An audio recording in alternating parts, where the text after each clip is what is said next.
Hello there, everybody.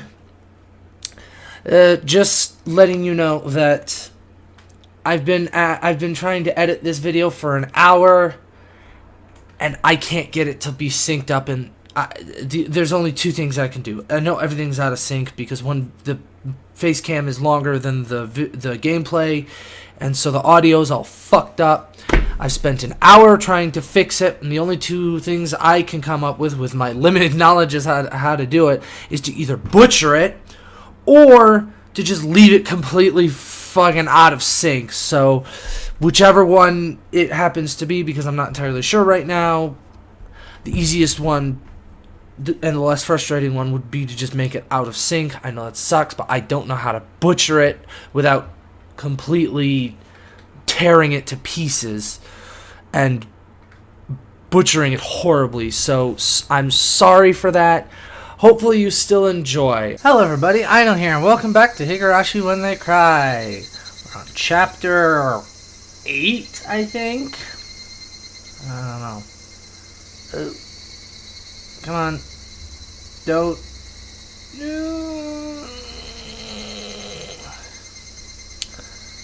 I think I might have crashed. Oh, no, there we go. Okay, no, we're on chapter 9. Alright, so we're on chapter 9 now.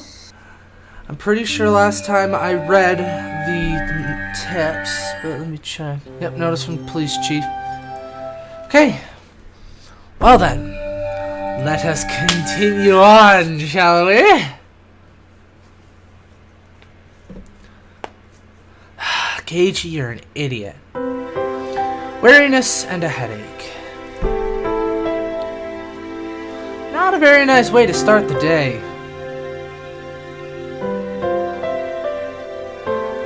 What's wrong? Keiichi, you don't look so well. When did you go to sleep? It seemed that my mom had noticed my sullen state. Yesterday, I kept on waking up in the middle of the night. Without a doubt, I felt a presence. I felt the presence of someone standing in front of my door. I told myself repeatedly that it was my imagination and forced myself to try and sleep. Except, not being able to stand it, I gathered up my courage and opened the door. Of course, there wasn't anyone there. I think I did this 3 times throughout the night. Or maybe I just didn't remember doing it any more than that. Even though I was able to get to the breakfast table without incident, I still didn't feel at ease. It might be a cold. I don't really have an appetite. My, you do seem a little warm. Well, can you make it to school?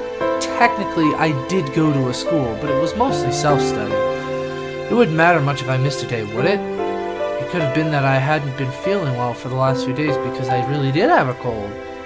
If I took some medicine and got a good day of rest, I might be able to greet everyone with a smile tomorrow, including that psycho bitch Rena.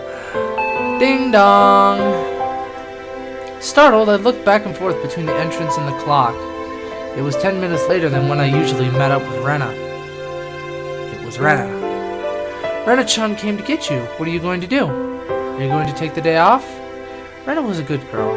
She might be somewhat quirky, but she was certainly cute. The lunches she made were delicious, and she always looked out for me. Why should I be so scared of someone like that? It wasn't Rena's fault. It was probably mine. It had to have been my cold. It just had to be. I'll rest. Sorry. Then I'll go send her off for you. Mom headed off to the door. I would have to pass by the entrance to get back to my room. I didn't have the nerve to meet with Rena, so I wrapped myself in a blanket on the sofa and closed my eyes. I was so sleep deprived, I quickly fell into a deep slumber.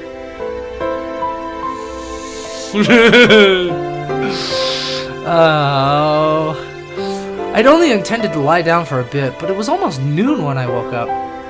I called out to my parents, but they didn't seem to be around. On the table, I found lunch prepared and a note. Mom and Dad had apparently driven off to somewhere far away. It likely had to do with Dad's work. You couldn't have given him a little bit of warning?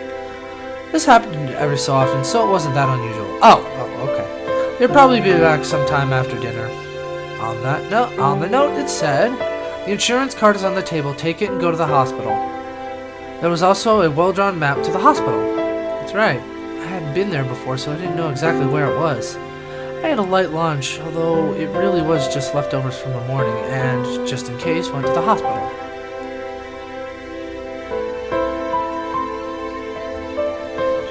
Normally, I'd never be here in the middle of a weekday. Just walking around like this had me feeling guilty. It was an odd feeling.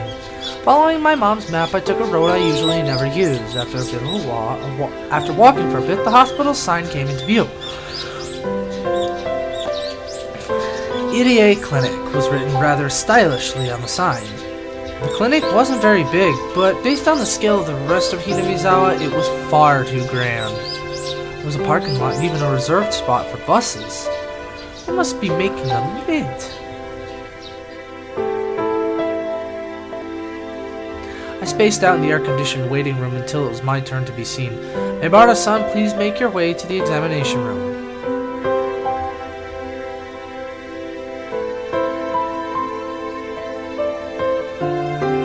After properly answering all of the chatty doctor's questions, he responded with the old, "It's probably a cold." He gave me a shot and 3 days' worth of medicine. A shot for what? Couldn't you have just gotten the 3 days' worth of medicine over the counter instead of... whatever. I thought it was a little overboard, but if it would clear the gloomy feeling I'd been having lately, then it was worth it. Oh, wait, right, I think I know what this shot is. Never mind. I'm an idiot. I should have remembered. I settled the bill and took a quick trip to the washroom. As I was leaving, I overheard a conversation between some elderly people who seemed to be regulars at the clinic. Of course, I had no intention of eavesdropping. If it just wasn't for that word, must have been an onikakushi. I wonder, she was still pretty young. Might have just eloped. With whom? A man from Tokyo who visits every season. That young one with that big camera. Didn't you know they were getting along pretty well? Were they talking about Tomitake-san? I could feel my ears perking up. I don't know about that, but you have to make preparations before you elope. Leave a note or quit their job or something. It's an elopement because they didn't leave a note or message. The thought that I'll never see that young nurse's face again makes me rather sad. Takano-san is an upstanding young woman. She'll be fine wherever she goes. So her name was Takano-san? That woman with Tomitake-san. And she worked at this clinic? Oyashiro-sama's shadow was following me everywhere I went. I started listening more closely, but they began talking about fishing, and it didn't seem like they were going to revisit the topic. I gave up and left. Thus, even though I was separated from the daily monotony of school, I wasn't able to escape from Oyashiro-sama's shadow. But of course, Oyashiro-sama was the guardian deity of this place, of Hinamizawa. As long as I was in Hinamizawa, I wouldn't be able to escape. Sucks to be you! Maybe it was because I was walking outside, but my appetite had suddenly returned. I might as well buy a snack with the change from the examination fee on the way home. Contemplating that, I turned onto a familiar street. At that moment, I heard a car horn abruptly honk behind me. Was I really walking so far into the middle of the road where I'd be in a car's way? I moved farther off to the side, but the horn was still honking at me. I turned around, peeved. Oh, no! Go away! You're gonna get me killed! Mibara-san, good day to you. It was Oishi-san. He stepped out of his car, AC on full blast, and waved at me. Go away! Last time I talked to you, Rena got all creepy and yelled at me. I don't like that. What's up today? School on break? Just not feeling well, so I took the day off. I was about to buy lunch and head back home. That's great. I'm just about getting lunch myself. Would you mind going together? If you're not feeling up for it, then don't mind me. I was just going to lie down after going home anyway. I didn't really have a cold. I doubt you'd want to eat at one of these local places. Let's go into town. It's a bit of a drive. Is that alright? I know a pretty good place. I'd finally begun to understand Oishi-san's roundabout way of saying things. He probably wanted to talk to me about stuff that would be difficult to discuss while in Hinamizawa. You gonna tell him that your friend went all crazy? I went with Oishi-san riding in his frigid car. It was almost as if the bright sunlight outside was a lie. Sorry about calling you so late last night. Did your parents get angry at you? No. I recalled Rena, who had been listening to the phone conversation all that time, separated from me by just the door. Even now, in the brightness of the sunlight, the thought still creeped me out. As it should! With a big bump that jolted the car, the road connected to the city changed from dirt to pavement. My head swiveled back with a sudden realization. That's right. This was where Tomitake-san died. They've hit a snag on the investigation regarding Tomitake-san. Oishi-san spoke while peering at me from the corner of his eye. They believed it was caused by hallucinogens, given how he was clawing out his own throat. But a drug that could cause that to happen so suddenly is extremely hard to come by. Bear in mind, of course, the autopsy was done with that premise in mind. We didn't find any leads. You know that thing you see in comics all the time? Where there's a drug that if you put it in them, it doesn't leave any traces? It exists. Okay. Succinylchol something or another. Succinylchol something. Well, it's pretty common, but you see, there doesn't seem to be any kind of drug that would cause Tomitake-san to react like that. Then you're saying the police concluded Tomitake-san just died from the curse? I couldn't help but feel that the police were worthless. I just wanted the idea of a curse to be dissociated from Tomitake-san's mysterious death. Unfortunately, that's how it looks right now. But putting aside the cause of death, without a doubt, he was surrounded by a group of people and had taken a beating before he died. That was no curse, but an incident that unquestionably involved other humans. That made me a bit relieved. Well, considering the alternative, I guess. We pass in front of the rather desolate but still busier than Hinamizawa train station. The car pulled into a restaurant parking lot, and I followed Oishi-san into the shop. It was pretty crowded, but there were only adults at this hour, of course. There wouldn't be any children here in the middle of a weekday. 2, please. Non-smoking. This way, please. When you're ready to order, please call me over. We were led by a particularly dressed waitress to our table. I sat with Oishi-san in a booth. So, what do you think? Aren't the waitress's outfits here cute? Huh? Well, I guess? This shop is always quite busy. It's more about the waitresses than the food, you see. Oishi-san, you're leering. Am I really? Ugh. Go away, Oishi. Go away, Oishi. You're gonna get me killed. Son of a bitch. Regardless of how the waitresses looked, the food was decent enough. Finishing our meals while talking about some inane topic, Oishi-san's after-meal cup of coffee arrived at the table. Yesterday we talked about Hinamizawa's past, didn't we? Yeah, that it was the village of man-eating demons or something like that. I didn't know much about it myself, so I asked my grandmother about it this morning. Oishi-san took out the notepad that was stuffed into his breast pocket. Turns out that Hinamizawa used to be called Onigafuchi, or Ogre's Abyss. Onigafuchi. That's quite the name. The name is still around. The marsh where the Shinto priest's wife drowned herself is still called Ogre's Abyss. It's said that the depths of that marsh connect to the realm of demons. Of course, nobody had told me anything about such an ominous marsh. And you see, it appears they were both feared and revered. A respect born of fear. I guess you could say it was kind of deification. Wait. Deification? A village of inhuman creatures. Seems the demons were senin, or mountain-dwelling mystics of sorts. Taking villagers with incurable illnesses into the Ogre's Abyss and healing them, for example. Even if we are calling them demons, Tengu, long-nosed goblins, or senin would be a more apt description. They don't seem like such terrible people, even though they were called demons. but they were still man-eating demons. According to the story my grandma told me, as payment for treating the son's illness, let us eat the mother who brought him here, was apparently how things went. The price of curing her son was herself? That's unsettling. Of course the mother took her son and ran. Then, you see, all the people who lived in Onigafuchi, the demons chased them down, rounded them up, and captured them. The entire village, apparently. It's quite a frightening thing to imagine. In the end, it seems both the mother and son were caught and eaten. The end. There's a problem with this story. Both witnesses in the story were eaten, so nobody would be able to tell the tale. Huh?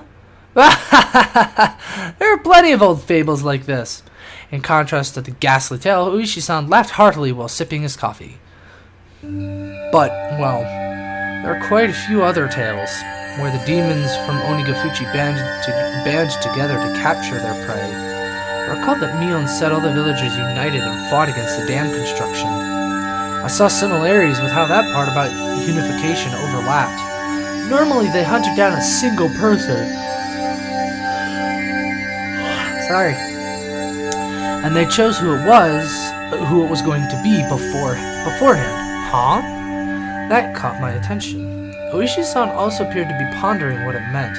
My grandmother told me that you must never interfere with the demon's hunt. You should just hole up in your house and hide under the covers, she said. So what does this all mean? It means you mustn't ever help or protect the prey. As long as you don't disturb the demon's hunt, no harm will fall upon the villagers. It seems there's that kind of rule. Basically, don't help the victims. Pretend you didn't see the atrocities, in other words. What happens if you break the rule? Well, they're man-eating demons after all. Many parts of that tale caught my attention. Parts of the story he told me overlapped with his theory that the perpetrators were all the village families. Even if it wasn't the whole village, it was conceivable that the villagers were hiding under the covers and leaving them to die when there's a group that was on their hunt, wasn't it? I didn't dare speak it. Then Oishi-san, I guess it looks like either the village families or a group of villagers perpetrating... It's either the village families or a group of villagers perpetrating the crimes? What do you think, Maibara-san? Excuse me. Another cup of coffee, please. That's what I wanted to know. It seemed that we were both waiting for the other to say that last part. I waited for the waitress to finish pouring coffee before speaking. Last year I had a nagging feeling when Satoshi-kun disappeared.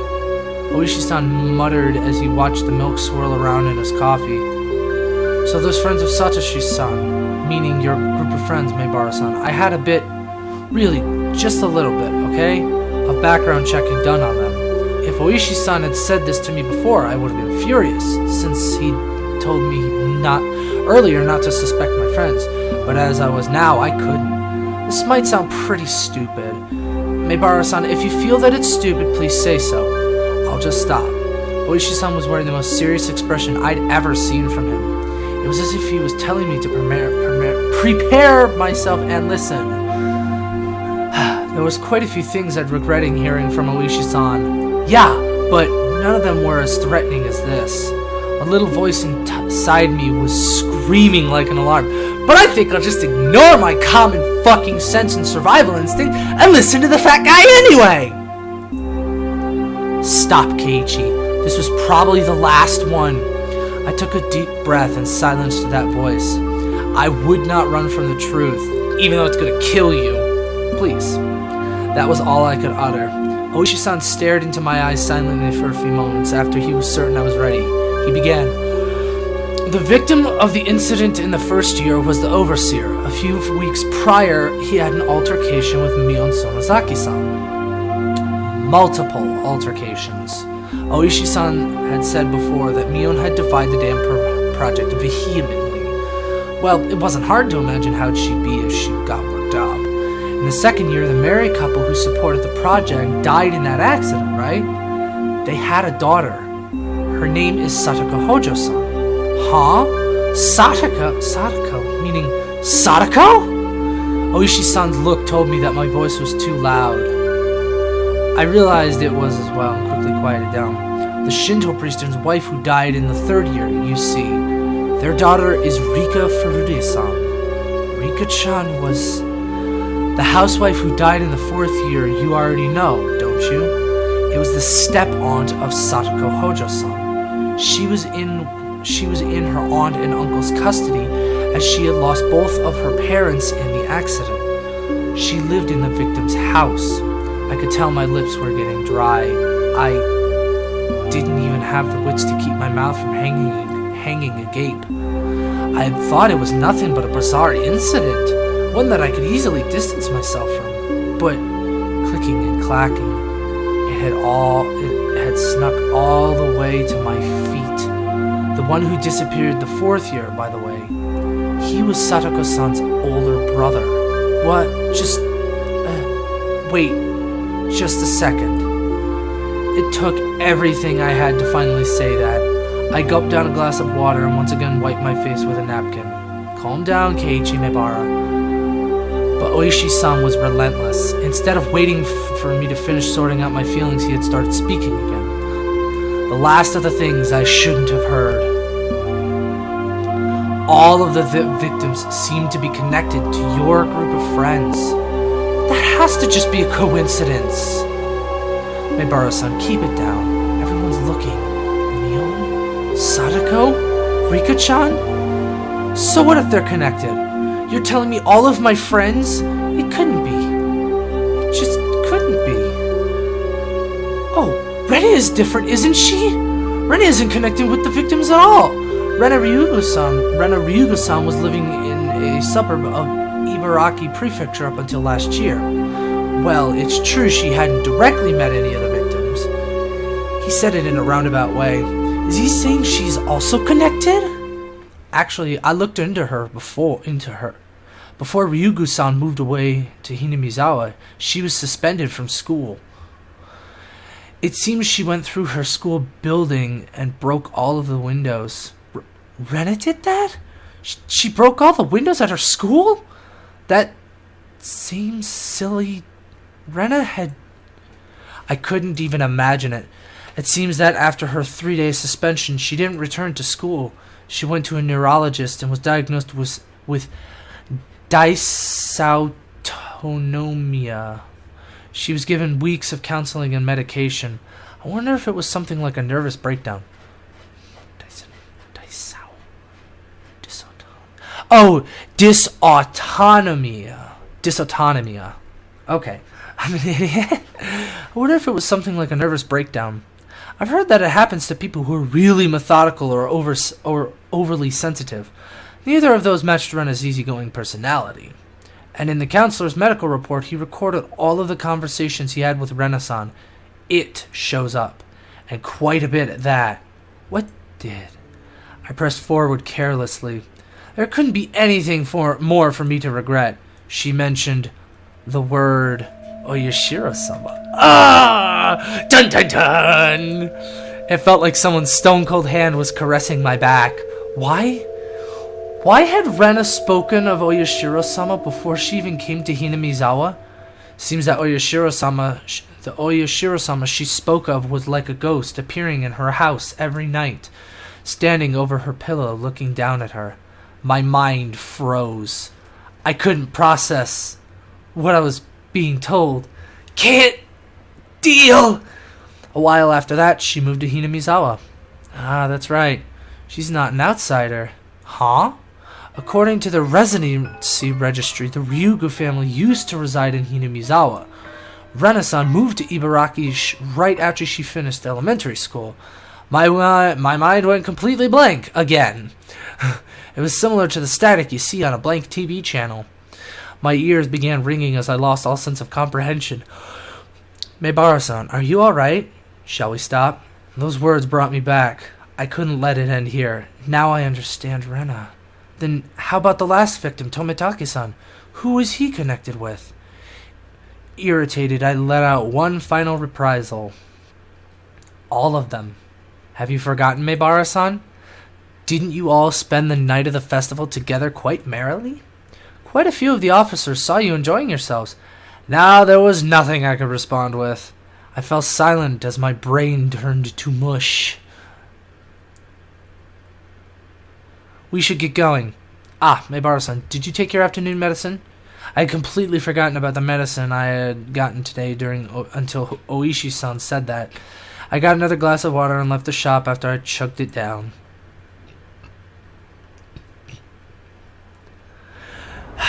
You know, that inner voice is there for a reason. It's not there for you to fucking ignore. We got in the car and returned to Hinamizawa via the rough road. I never really paid attention when I was on my bike, but did cars normally shake this much? It was almost as if the road was desperately trying to tell me something. Ba-doom. That big jolt from was the difference in elevation of the road when it changed from cement to dirt. I was certain that I had heard Tomitake-san scream. I sat in silence, just letting myself be shaken by the car. I'll drop you off at your house. You missed school because you were ill, correct? My apologies for the long conversation. Why did you talk to me? I blurted out the question. Really just blurted it out. I didn't expect an answer. I did check with you first, didn't I? If we should just stop. Not that. Why did you reach out to me? I understood quite well that Oishi-san was investigating the string of suspicious incidents. But why was he telling me all this? I knew nothing and I couldn't help. Everything Oishi-san spoke of was news to me. First of all, what could I, having just moved here, know? By chance, if there was a reason for Oishi-san to reach out to me, then it would have to be that I looked suspicious to Oishi-san, as I was part of Mion's circle of friends. I'm retiring this year. I plan on moving away after retiring, as my grandma wants. So, while I'm still on the case, I want to bring the truth behind this incident to light. So, Oishi-san, you suspect them, don't you? All of them. Oishi-san didn't really give me a response. It felt a little late, but I thought it was his way of showing a bit of consideration for my feelings. This is mostly my intuition from 30 years on this job. Maebara-san, you're the one in danger. Huh? I wanted to reply with, that's absurd, but in my downtrodden state, I couldn't bring myself to say it. I'll be retiring this year, so I won't be at the Watanagashi next year. So I want to settle things. In other words, he was insinuating that on the next Watanagashi, I might be the victim. I've been warned by the chief as well. Each incident in a string of cases has been solved, so don't bring it up again, or so I was told. This is the pressure that I'm facing. Pressure from what? Someone in Hinamizawa. We've arrived. Is this fine? After some time, the car finally reached the path to my house. The clock read 2 p.m. I was surprised so little time had passed since we ate. It was hot outside the car. The chirping of the Higurashi hurt my ears. I won't mind if you just forgot everything I told you today. What has been heard cannot be unheard. But I'm still going to keep investigating. I'll end Oyashiro-sama's curse this year. So you're saying I should contact you if anything happens? It's fine. Just contact me when you feel you have to, Maebara-san. I wasn't collected enough to understand Oishi-san's roundabout way of saying it. Be sure to take it easy. Brain overheating. I'm sorry for throwing all this at you while you're taking the day off because you're sick. I didn't really give any sort of response. I'll always be on your side. If anything, believe that. I'll be off now.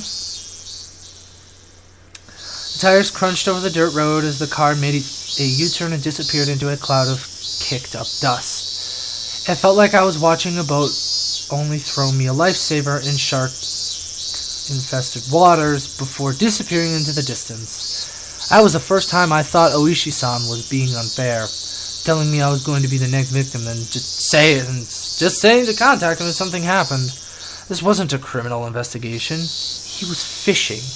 That was just the bait dangling off the line. Would the fish be the perpetrator, or was it really just Oyashiro-sama's curse? Either way, the bait would be swallowed whole. Damn it. I don't want to die. For some time, I could do nothing but stare at the puddle of water left by the AC from the car.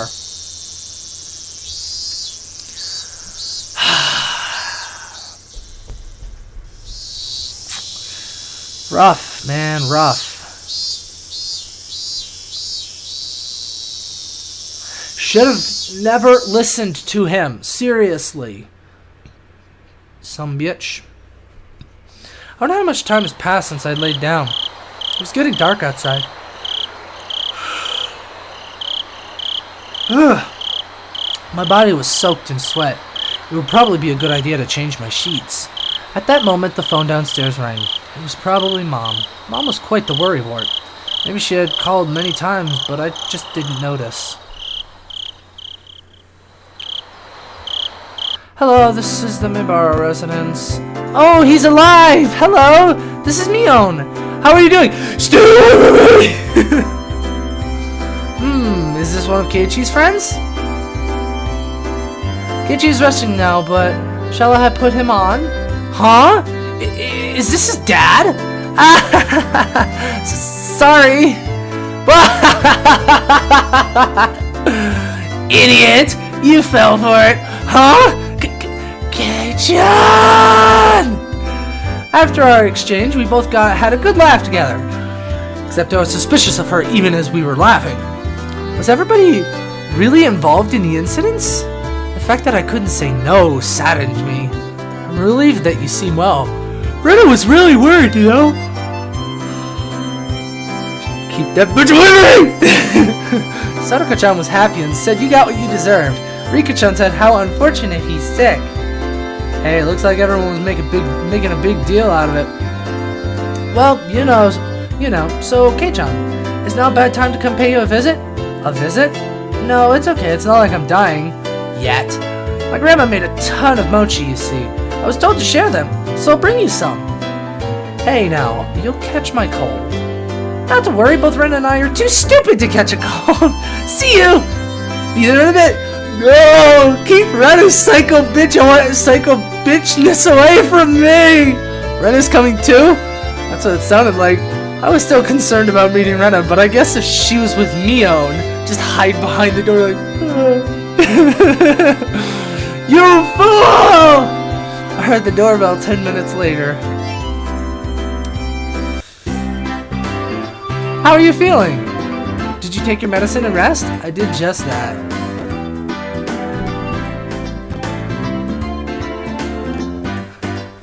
Thank goodness you look well. I was worried. Sorry, I'll be fine tomorrow. Mion showed a complete lack of concern for someone who's recovering, and Rena looked like she was worried about me from the bottom of her heart. Didn't look like there was anything behind those expressions. You can't fool me! I thought we might hang out for a bit, but it looks like you're not quite in the condition for it. You don't say. It seemed my face appeared a bit sullen. And here, Keiichi-kun, these are the mochi Michan's grandma made. Rena held out the package wrapped in newspaper. There might be about 5 in here. It was quite hefty. Ah, thanks. Send my regards to your grandma, Mion. Yep. Ah, there's one in there that I made in there there's one that I made in there as well.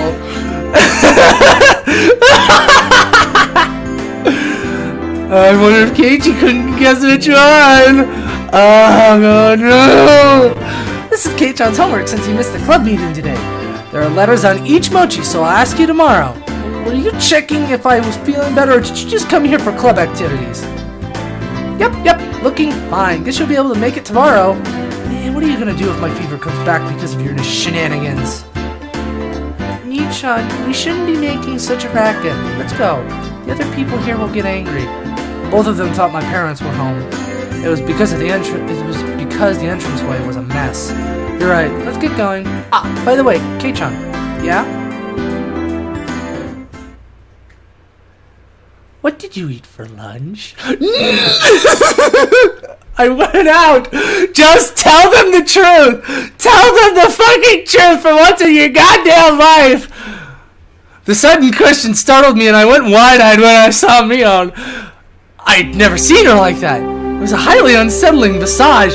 Don't lie! You're only digging your grave further, but why is she asking me what I ate for lunch?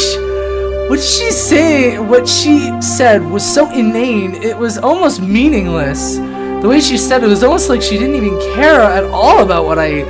Just say you went out! That's not a lie! It's just broad. I ate out. Yes! She must have suspected that I was with Oishi-san. Anyway, I felt as if if I hesitated or tried to change the subject, then they'd read too deeply into it, so I tried answering as quickly as possible. Except, contrary to the efforts I made, there was a pause before they replied. So you ate out for lunch, Keiji-kun? Oh no, now you got both of them going all psycho mode! You idiot! God damn it! Oh, it's so hard to watch his stupidity! But it's so much fun! The glimmer from Rena's eyes had changed at some point as well. It was now sharp, as if to make me feel the feigned ignorance behind her words even more. I'm sure she already knew. That's how it looked to me. Well, was it good?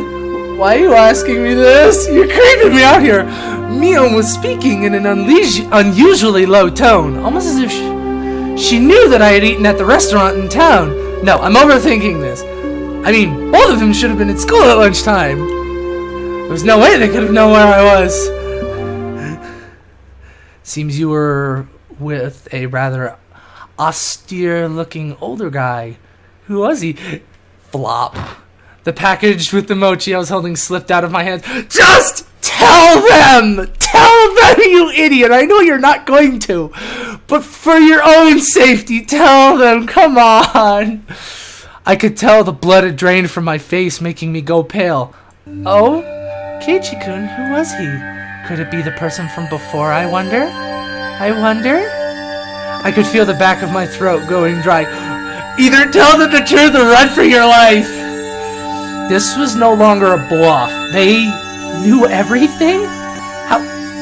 How do you know that? It took everything I had to finally force those words from my throat. My knees were shaking. Because there's nothing this old man doesn't know. Mion sneered knowingly, and her laugh seemed to carry on forever. So, Kei-chan, what did you talk about?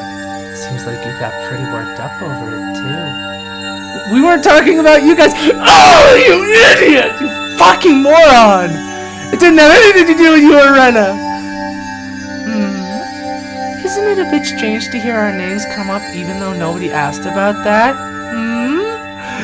Rena's unwavering gaze pierced through my eyes and peered further inside me. I'd dug my own grave. Literally. Tell them the truth! My heart was throbbing so much it felt like it was going to explode. Tell them the truth! Well, whatever you're trying to hide, this old man already sees through it all. Remember that. I couldn't even shake my head. It took everything I had to stop my teeth from chattering. She never let her gaze break from mine, even as she tilted her head slightly. Keiji-kun, you don't look so good. I think you should lie down. That's true. We should both head back home. As if nothing had happened, they both giggled at each other and started making their way out. Oh! I hadn't moved a muscle since I had dropped the package of mochi. As they left, the door slowly closed behind them. All I could do was stare as if I could move until the door was completely closed. Just as the door was about to close, it opened again slightly with a sudden creak, sending my heart racing once again. A single eye peered through that narrow slit, and Mion's hawkish gaze peered at me once again. See you, Kei-chan. Yeah. I'd hate it if you missed school tomorrow, alright? Thud. The door closed. Your stupidity! The door closed. I wasn't able to move a muscle even after their low laughter died off into the distance and silence once again enveloped the room. Coming back to my senses, the first thing I did was lock the door. They knew what Oishi-san and I had talked about. Why? How? No, that wasn't important. Thinking about it now, all of it could have been overheard from the beginning when Oishi-san met me. Just as Mion said, I couldn't hide anything. Then, what were they trying to tell me? That part was obvious. They were warning me not to say anything unnecessary. What did they deem unnecessary? They only talked with Oishi-san about one thing. They were warning me that was unnecessary. What was it that Oishi-san talked to me about? Incidents involving Oishiro-sama's curse that occurred every year weren't individual cases, but were connected as a whole, as well as the fact that there may be multiple perpetrators hidden within Hinamizawa. No, more precisely, that Mion, Rena, Sadako, and Rika-chan were all suspicious. Is that what they were warning me against? What kind of nonsense am I thinking about? I hit my own face hard enough that it let out a slap. If only that would wake me from this nightmare. But for some reason, it felt like I was punching a blanket. It was almost laughably painless. Calm down, Keiichi Maebara. When did I become such a pessimist? Calm down. Calm down.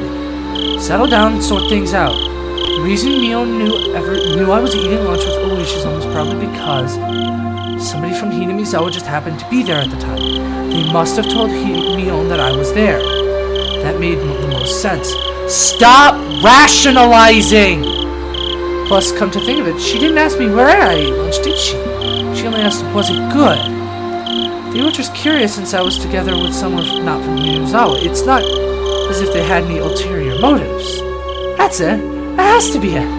Thinking about it that way, it was the same with Rena. I was just being extremely ambiguous about it when I met with Oishi-san, and Rena was just correcting me on that. That's when I was bewildered by the changing character from the usual mild mannered Rena, and was just startled by it. That's the most natural way of thinking about it. It felt like my mind was mixed up in like a tangled mess of spaghetti. Stop rationalizing! Deep red marinara sauce would have poured out of my nose and ears if you had squeezed my head. Thinking that, I suddenly felt like vomiting. I really didn't want that to happen, so I stopped holding my head. Lately, I had no idea what anyone was saying. Spending time with them was fun. It didn't feel like there was any sort of hidden agenda. I really do think that they're a good bunch of people. When I just moved here and couldn't make heads or tails of anything, they were really kind to me. Rena was really kind and always looked after me. As long as that strange affliction didn't rear its ugly head, she was really pretty cute. Mion is also a really good person. She didn't care about anyone's age or gender and was optimistic and outgoing. I was never bored when I was with her. And talking of not getting bored, rambunctious Sadako was a good person for that too. She was pretty bratty, but that was just the way she interacted with others. Rika-chan was the same way. She didn't speak often, but that didn't mean she was always silent. They're my friends. But after hearing of the better untold secrets of Hinamizawa from Oishi-san and Tomitake-san, I was told about Oishiro-sama's curse. I started going crazy. Then hearing from Oishi-san that Mion, Rena, Sadako, and Rika-chan were all suspicious. After that, everyone changed. That's right. I'll start going weird after Oishi-san told me all that strange stuff. Yeah, you never should have listened to him.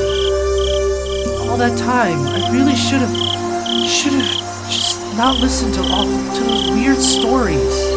Yeah, realizing it just a small bit too late, aren't you? And I even shouldn't have heard about the past incidents with Tomitake-san the night of the Wananagashi. I just hadn't gotten that strange sense of curiosity. Just hadn't. That's right. So that's why they killed? That's why they killed Tomitake-san. Impudent outsider speaking to the likes of me after everybody went out of their way to keep it a secret from me. They're probably pissed? I don't know. They're probably pissed at Oishi-san as well for trying to unearth what everybody was warning me was better left buried. Besides that, he was unforgivable for spewing their words that made me doubt the others. Of course, a guy like that is going to be killed. Well, Tomitake-san and Oishi-san were nothing but outsiders after all. They were entities who couldn't coexist with the people of Hinamizawa. Those guys should just fall to Oishiro-sama's curse and just die. It wasn't their fault. It was my fault for not being able to hold back my curiosity. It wasn't their fault. It wasn't their fault. It wasn't their fault. It wasn't their fault. It wasn't their fault. It wasn't their fault. I settled into a daze. It was a lethargic feeling like I had just gotten up, but the ominous chill that haunted me had subsided. It was fine now. I was no longer frightened. I'd completely recovered. I'll go to school tomorrow, right as rain. I'll greet everyone. I'll take part in club activities. It'll definitely be fun. It had to be fun. I was one of them after all. Ah, that reminds me, I need to eat those mochi. I hope I'm able to tell which one Rena made. I remember the homework the two brought me with them when they visited me. But wow, our club did delivery. That was something else. I picked up the package I dropped on the floor and headed into the living room. It would be nice, I guess, to have some tea with it. To fill my mouth with mochi while drinking tea. Oh, this was quite a delectable situation I was in. Opening up the newspaper wrapping, there were five plump red bean paste mochi fit snugly inside. There were letters written from left to right on the newspaper. A, B, C, D, and E. Now then, they said Rena made one of these. I wonder which one. There wasn't much difference in how they looked. They smelled and appeared about the same. This was a pretty difficult problem. The biggest difference was probably their shape. I wasn't sure what kind of person Mion's grandma was, but Rena had to be different from hers. Looking carefully, I could see one mochi was made very neatly. So well that just by staring at it, one could tell it stood out. Looks like this challenge depends on whether or not this one is Rena's. Oh! Yeah, that one's Rena's. You'll be able to tell when you bite into it. Calm down and think even harder. Mion had said her grandma made a ton of them and was told to give some out, if I remember correctly. So that meant 4 of these were from that large batch. And what about Rena? She probably only made one. So she probably spent quite a bit of time on it. Meaning the one Rena had made was this one. E! For a moment I thought it may have been a trap Mion laid, as she knew I'd pick up on it, but that probably wasn't the case. That is the case, but not for that reason. I wouldn't be so sure if I knew Mion had made it. But since she said Rena made it, it probably wasn't a trap. It's a trap! God, Alright, my tea is ready too. I'll start with the defending champ, Mion's grandma. Let's see. Not bad. The smooth bean paste and soft, chewy texture left little to be desired. The tea I drank afterwards also accentuated the experience. This was an exquisite piece of work. Now how about Rena's? The creation was so delicate, one would think it was a high-class Japanese dessert. Since I normally had quite the appetite, I was slightly worried about the size of the portion. But, well, first a bite. This is quite a different one to judge, actually. The ingredients were actually the same, so there was little difference in flavor. What was different was how it was shaped at the end. So it was to be expected. So the deciding factor would be presentation and volume. The well-formed and well-sized champion versus Rena the challenger with a size you just couldn't get enough of. I'd only had one bite of Rena's. You'd probably have to wait until I was done eating to make my decision. Maybe there was something hidden inside that could cause an upset. Oh, there is! Choo choo! It seems my prediction was right. My tongue touched something. It didn't feel like something edible, so I reached in my fingers and grabbed it. What? What was this? Before I could fully comprehend what it was, I threw away the rest of the mochi I was eating as fast as I could. It slammed against the girl, causing the bean jam to splatter. Then, after sticking for a moment, it slid down to the floor. I was dumbstruck by my own actions. What was I doing? Rena got out of her way to make it for me. How could I? Dumbstruck, I looked down at the hand that performed such a vile act. Then I remembered what I had taken out of my mouth. At first, I thought it was a hair. Even though it was shorter than Mion's, Rena's hair was quite long. And it wasn't this short. It was also a bit too hard to be hair. It was thick enough to roll around on my tongue. There was a bit of a metallic sheen on one end of it. Ah yes, There was a hole for where thread goes through, like it was a sewing needle. Yes, that's right. It looked very much like a sewing needle. Exactly like one. The end was pointed as well, quite sharply. It really did look just like a sewing needle. Huh? What did I mean looked very much like a sewing needle just a bit ago? I couldn't answer, but a voice inside me already knew, and let me know by chattering my molars together. I couldn't stave off the terror welling up inside me. Suddenly I tasted something metallic and felt a prickling pain at the back of my throat. I stuck my finger back in the back of my mouth and felt around to see if I was bleeding. Suddenly, I felt the urge to vomit. A sharp taste of bile irritated the back of my throat. I clasped both hands over my mouth, and after writhing in agony, I was somehow able to hold back the nausea. I was finally able to breathe again, normally again, but this time my heart was intensely throbbing. Then it finally registered. Exactly what was mixed in with the mochi. Before I could think of the correct word, my hands were already on the move. Splat. Plop. Splort. I tossed the rest of the mochi against the wall. The geometrical patterns of the scattered bean jam on the wall suddenly invoked a terrible omen in my mind. After looking away, I dashed out to the hall and flew upstairs to my room, where I stayed under my covers until morning. I clutched my own shoulders, howling madly in a mix of fear, anger, sadness, and frustration. This wasn't a threat, a warning, or reminder. Nothing as simple as that. What had happened in Hinamizawa? What is happening in Hinamizawa? What would happen? I didn't know the answer to any of those questions. Where did I break a taboo? Regardless, now Rena and Mion and the others, they considered me an enemy, and they thought I should just die. I won't let you kill me. Not for such a pointless reason. I fell into a restless sleep as I was crushed by my negative emotions. It was as if I was being drawn into a billowing, bottomless marsh.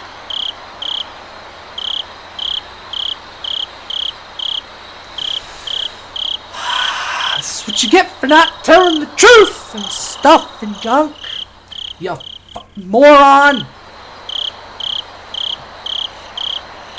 You received new tips. What's a medicine that makes you commit suicide? Threat. Hard to swallow. Yeah, kind of. Alright, let's read the tips.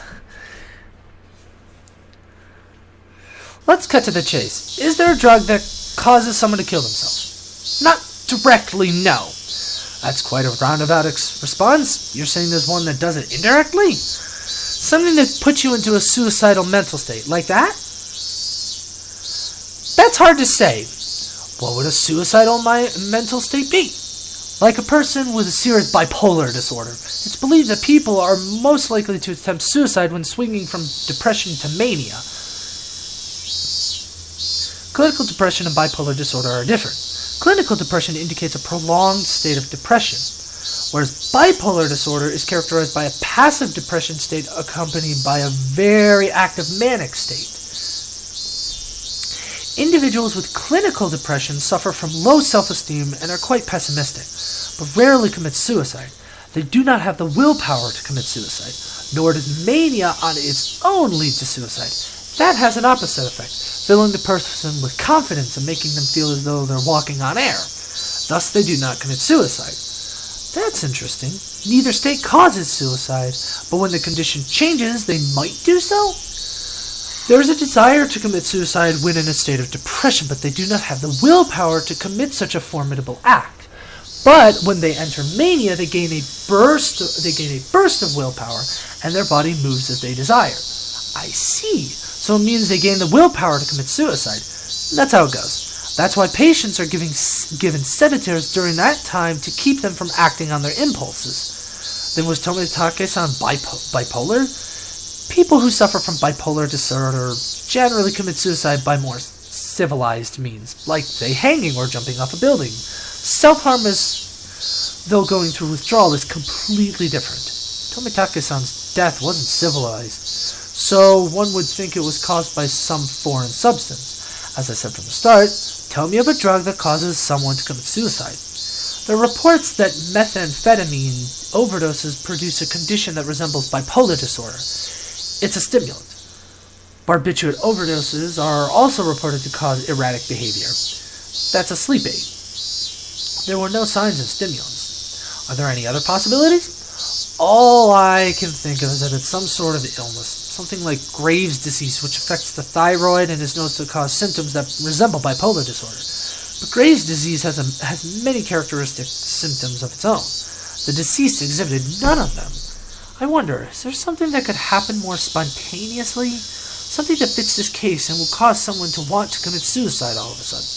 Are you familiar with organic mental disorders? In short, it's a condition where the brain is out of whack due to physical injury or illness. It can be caused by drugs, but it can also be caused by physical trauma, encephalitis, or a stroke, or even tumors. Basically, even without a drug, one can succumb to an irregular mental state. The deceased was surrounded after being chased, and his life was in danger, right? All that stress could have messed with his brain and brain chemistry. He could have hit his head, and those factors combined might have caused him to mutilate himself. It's a possibility. Could you explain it to me in simpler terms? Basically, he knocked his noggin in the brawl, and that made him go haywire. Yeah. Then his lady didn't have any intent to kill. Just smacked him in a bad place when he nicked some change. The two plump men laughed harshly, but of course it's not like that. Undoubtedly. If it was habitual drug use, if it was something mental, the deceased body holds the key. How are things on your end? Oh my goodness, look at the time. I need to get back soon or Kuma-chan will get angry at me. Yeah, good luck. Best wishes. Best wishes.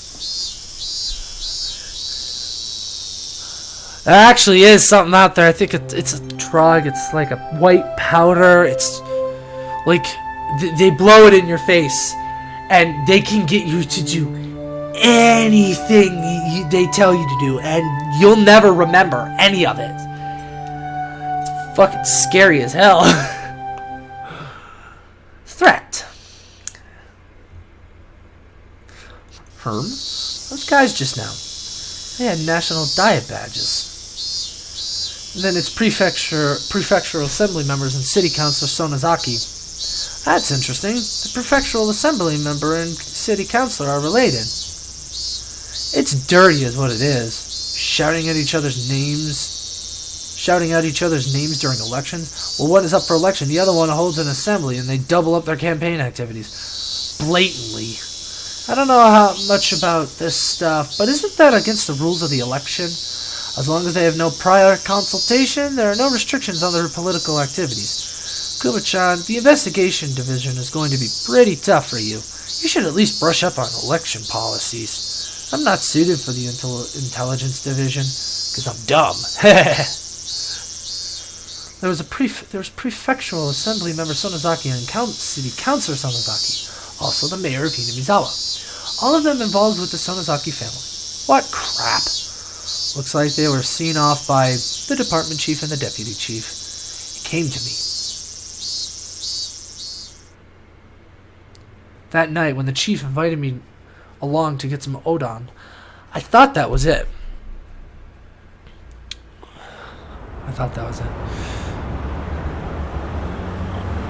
You have a lot of connections, so you might have heard something. Did you? Nope, not a thing. Ma'am, I'll take a 2 for fritter and fish cakes. A counselor barked at me in the police chief's stead. Oh my, is that so? Ma'am, I'll take another bowl. Prefectural assembly member Sonozaki and city councilor Sonozaki were both intimidating. Our snot-nosed career police chief couldn't even handle being yelled at by them, like Yakuza. A petition with your name came up regarding how the investigation of the Hinamizawa incident is being handled. Goodness me? I've not the faintest. No need to play dumb.